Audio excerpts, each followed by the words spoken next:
Et yo les frérots, aujourd'hui on se retrouve avec Doriano. Salut Merci Lou. Doriano de nous accueillir. Avec plaisir. À la galerie du 75 Faubourg. C'est ça. Doriano, qu'est-ce que je fais ici? Alors en fait, ici, tu as l'exposition organisée avec Cisaille Oxy, le fameux youtubeur, et la galerie 75 Faubourg.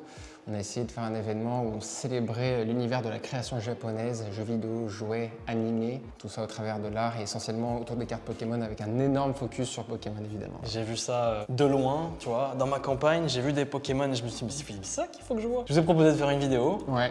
Et vous avez dit oui. On a décidé de faire une vidéo ce week-end parce que vous avez un événement en plus Samedi qui vient, voilà. Samedi, l'exposition est jusqu'au 16 janvier. Exactement. Donc si je fais bien et que on arrive à trouver du temps, il faut que la vidéo sorte avant ça. Mais on invite évidemment les gens à vous rejoindre sur les réseaux sociaux et s'inscrire. Parfaitement. Comme d'habitude, évidemment, n'hésitez pas à vous abonner, à liker, partager, commenter cette vidéo. Et on vous emmène immédiatement avec Cisaille Oxy visiter l'exposition. C'est lui l'expert qui va me faire faire un tour du propriétaire. En tout cas, merci à vous de m'accueillir et j'ai hâte. Je suis chaud. C'est parti!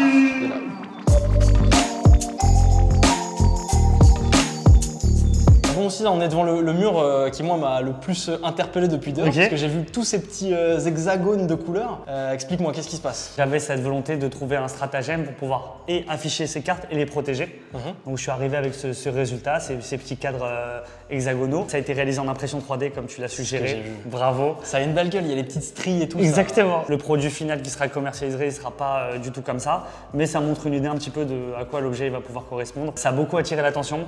Les gens ils ont beaucoup aimé ce lien entre cadre jaune, couleur jaune, Pokémon électrique, le gilet tu connais. Parfait, en tout cas ça a de la gueule parce que de dehors on ne voit que ça. On voit toutes les couleurs, on se dit mais qu'est-ce qui se passe? Les gens d'ailleurs, ça fait 3 fois on est en train de tourner, les gens, qu'est-ce Pokémon, quoi Pikachu, qu'est-ce qui se passe? Du coup explique-nous un petit peu les sets qu'on a derrière nous, accrochés au mur. Bien sûr. On a le set de base, on a Jungle, Fossil et Team Rocket.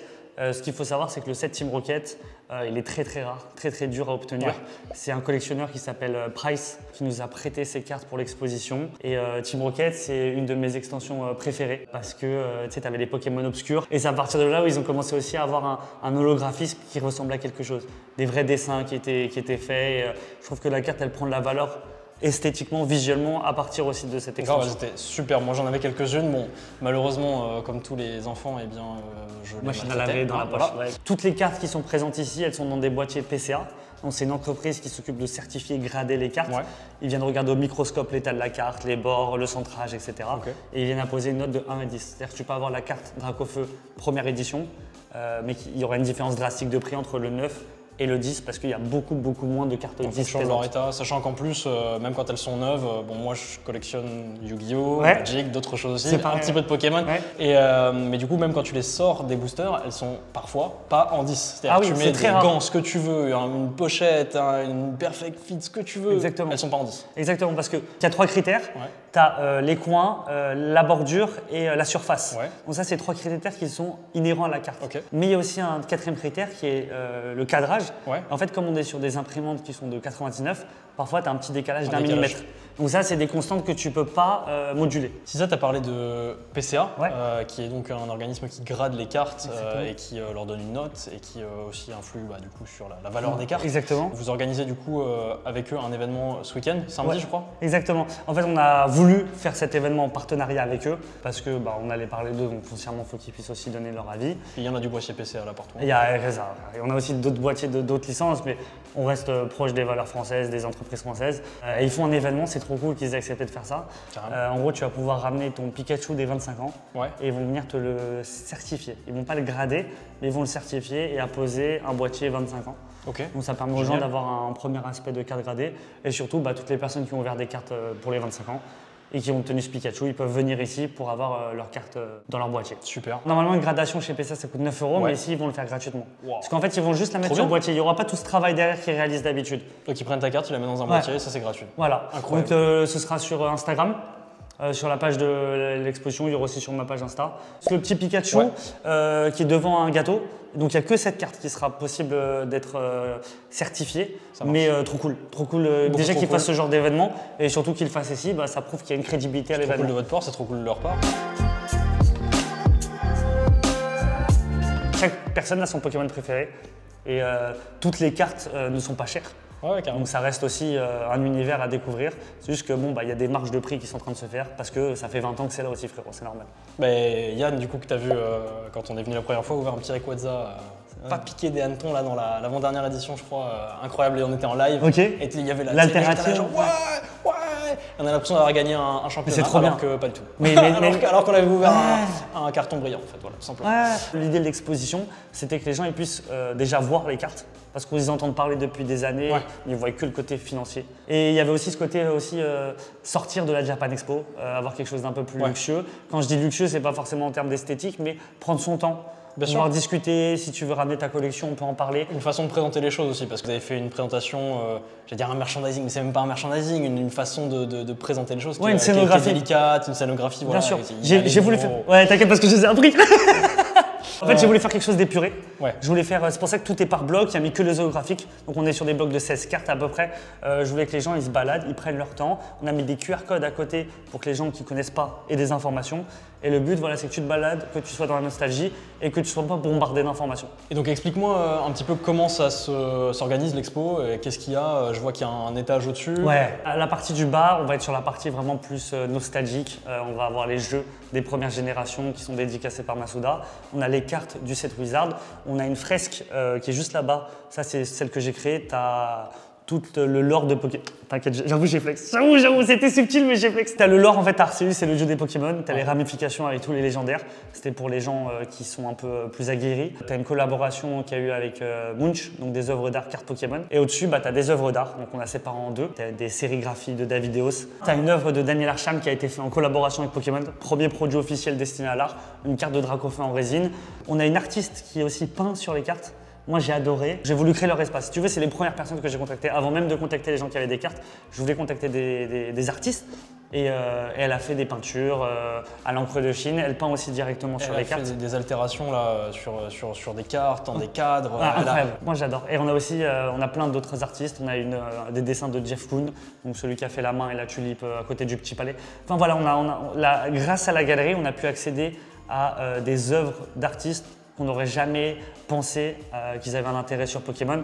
Donc on a vraiment réussi à mêler. En gros, tu rentres, tu as le côté jeu vidéo, d'où ça vient. Tu montes, qu'est-ce que c'est aujourd'hui. On mettra d'ailleurs dans la description tous les artistes, un maximum d'informations pour que merci beaucoup. Retrouver. Merci beaucoup. Voilà, que ce soit clean.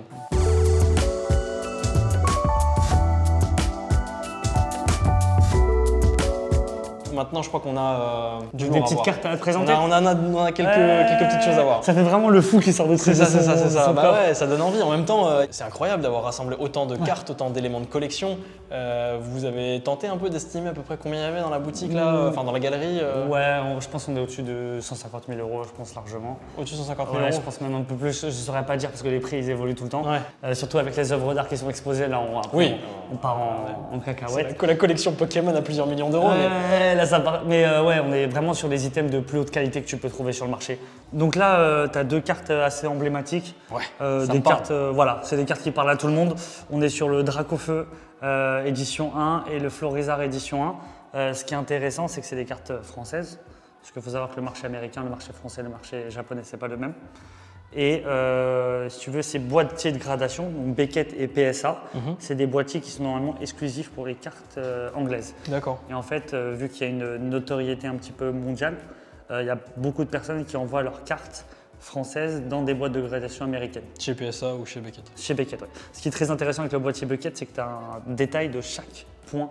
Donc tu vois le centrage, les coins, la surface. Donc tout ça, c'est hyper intéressant. C'est des données que tu n'as pas sur les autres.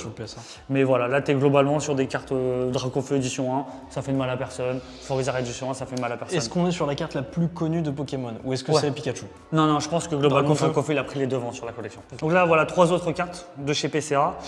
Ici, on a un Dracofeu de XY Evolution, donc c'est une réédition qu'il y a eu en 2016 et qui a été signée par Mitsuo Arita. C'est le dessinateur, l'illustrateur de Dracofeu. Donc là, on est sur un autre marché encore. Le padré. Voilà, on est sur des cartes gradées.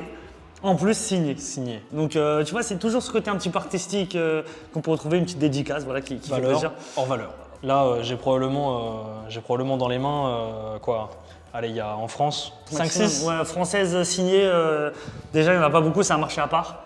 Mais un Dracofeu, très bien. Attends, je vois pas, je ferme les yeux.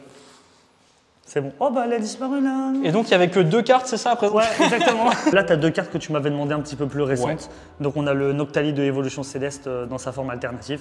C'est une autre manière de conceptualiser. Tu vois, ils mettent un petit peu les Pokémon dans une situation qui peut arriver. Et celle-là, elle est particulièrement sublime. Ouais, ouais. Bah, on est sur Noctali, c'est un Pokémon que tout le monde aime. Et l'illustration est trop belle et la carte elle est hyper rare. Ce côté un peu ciselé, gravé derrière, strié, il est juste incroyable. Et à côté, je t'ai pris une carte dresseuse pour une full art. Cynthia, parce que il y a pas longtemps il y a eu les rééditions, les remakes. Ouais. Donc voilà, carte dresseur. C'est incroyable, en tout cas elles sont super jolies.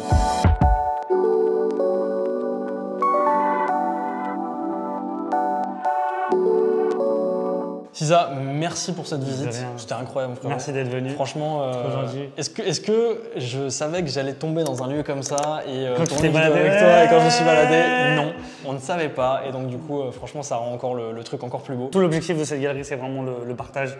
Donc trop content qu'on a une vitrine supplémentaire pour partager. J'espère que la vidéo vous aura plu. Évidemment, n'hésitez pas à aller suivre Cisa-Yuxi sur les réseaux sociaux, Twitter, sur YouTube. Tac. Et la galerie également. La galerie 75 Faubourg, vous pouvez retrouver sur Instagram, sur TikTok. Il y aura le site internet où vous pouvez notamment réserver votre place si vous souhaitez venir. Avec grand plaisir.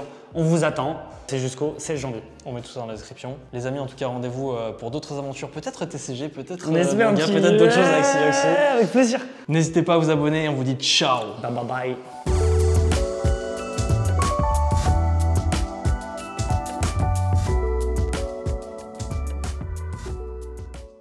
Fat to fit. Oh bah deux pas plus.